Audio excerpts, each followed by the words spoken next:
স্নেহ ছাত্রছাত্রী, আমার চ্যানেলে ভিডিও দেখার জন্য স্বাগত জানাই। তোমরা যারা 2025 সালে মাধ্যমিক পরীক্ষা দেবে তাদের জন্য বাংলা বিষয়ে 32 পেজের এসএকিউ এবং তার উত্তর নিয়ে আজকের ভিডিওতে হাজির হয়েছি। আশা করি ভিডিওটি শুরু থেকে শেষ পর্যন্ত মনোযোগ সহকারে দেখবে, তাতে অনেক উপকৃত হবে। তো চলে আবার শুরু করা যাক। যেহেতু এমসিকিউ প্রশ্নের উত্তরগুলো বইতে দেওয়া রয়েছে, আমি কেবলমাত্র সঠিক উত্তরগুলো টিকচিহ্ন দিয়ে প্রকাশের চেষ্টা করেছি। তারপর আমরা সরাসরি এসএকিউর দিকে চলে যাব।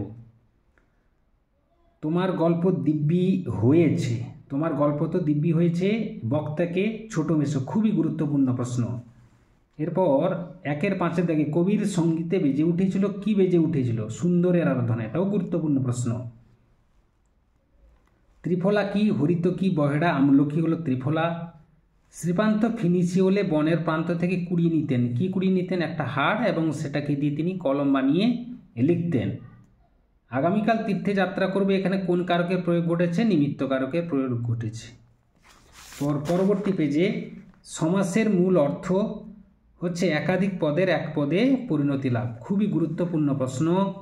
শর্ত সাপেক্ষ বাক্য মাত্রই জটিল বাক্য, গুরুত্বপূর্ণ প্রশ্ন। এরপর এসএকিউর দিকে আমরা সরাসরি চলে যাব। আর নিমাইবাবু কাকে কেন সদাশয়ী ব্যক্তি বলেছেন? গিরিশ মহাপাত্রকে নিন্দা করে, প্রশংসার ছলে অর্থাৎ ব্যঙ্গ করে একথা বলেছেন। নদীর বিদ্রোহের গল্পটির উৎস কি? না সরীসৃপ গল্পগ্রন্থের 9 সংখ্যক গল্প হচ্ছে নদীর বিদ্রোহ। উনি 10 বছরের অমৃতকে জড়িয়ে তোলেন। কেন উদ্দিষ্ট ব্যক্তি এমন করেছিলেন? ইসাবকে বাবার হাতের মার খাওয়া থেকে বাঁচানোর তাগিদে অমৃত ইসাবের জামা বদলে দেয়। আড়াল থেকে তা দেখে ইসাবের বাবা অমৃতকে জড়িয়ে ধরেন। পরবর্তী প্রশ্ন 2-1-4 যেন নেশায় পেয়েছে, কার কোন নেশার কথা বলা হয়েছে? তপনের গল্প লেখার নেশার কথা বলা হয়েছে। পরবর্তী প্রশ্ন বারান্দার সিঁড়ির দিকে তাকিয়ে জগদীশবাবুর বিস্মিত 2 চোখ অপলক হয়ে গেল। জগদীশবাবু কি দেখে ছিলেন?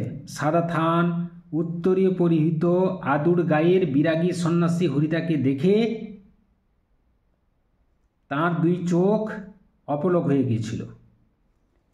পরবর্তী প্রশ্ন 2-1-2 আমরা ফিরেছি দূরে দূরে। কেন দূরে দূরে ফিরেছেন? উত্তরে বা কেন কথা বলা হয়েছে? সাধারণ মানুষ যুদ্ধের ভয়াবহতা থেকে রক্ষা পেতে, জীবনের বিপন্নতা থেকে মুক্তি পেতে ও শান্তির আশ্রয়ের জন্য দূরে দূরে ফিরেছেন। 2-2-2 ওই ভাঙা গড়া খেলা যে তার আলোচ্য পংক্তিটি কবি কি বোঝাতে চেয়েছেন?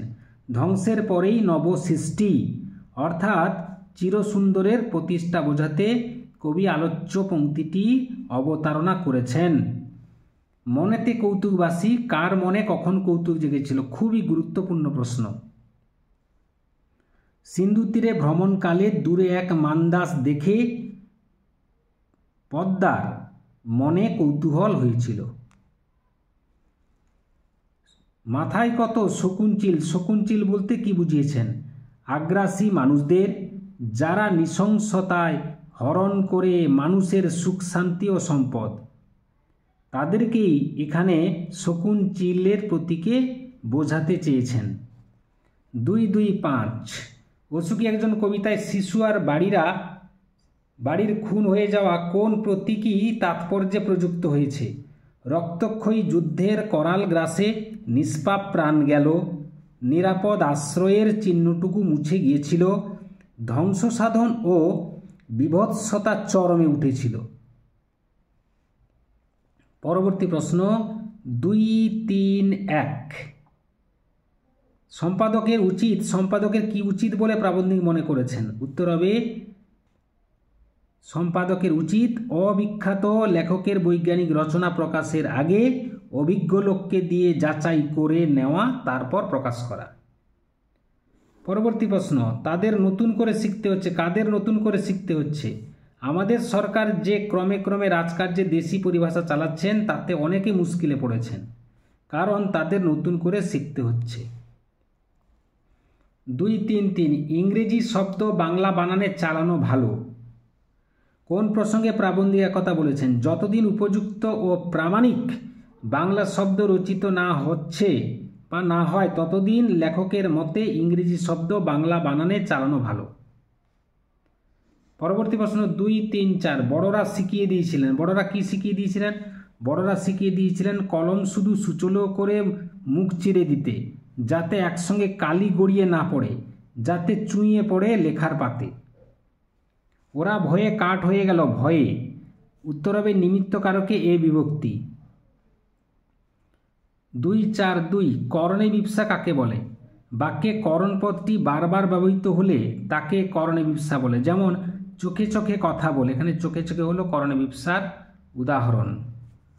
2-4-4 ব্যাসবাক্য সহ সমাস নির্ণয় করে বহুব্রী। ব্যাসবাক্য হচ্ছে বহু ব্রী আছে যার, সমানাধিকরণ বহুব্রী সমাস।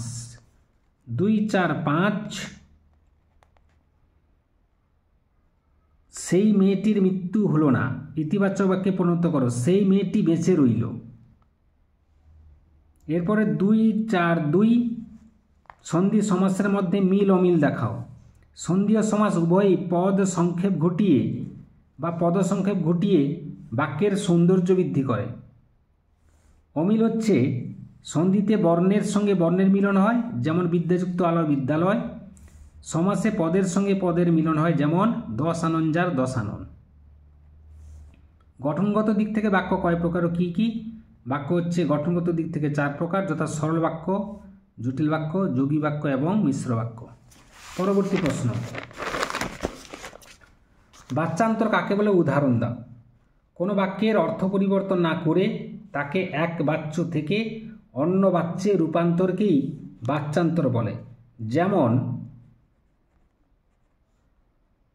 আমি বই পড়ি, কর্তৃবাচ্যের এটি পরিবর্তন করলে হবে কর্মবাচ্যে আমার দ্বারা বই পঠিত হয়।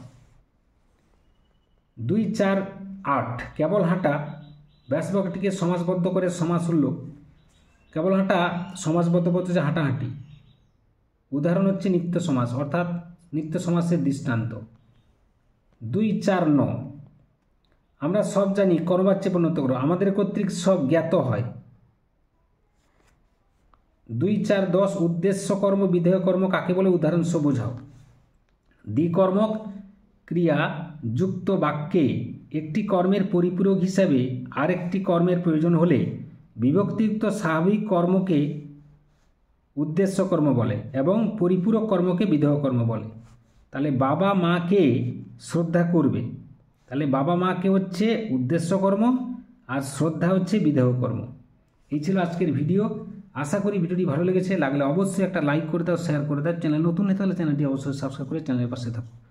ভিডিওটি এতক্ষণ ধরে দেখার জন্য ধন্যবাদ রইল। নেক্সট ভিডিও তোমাদের সঙ্গে দেখা হচ্ছে।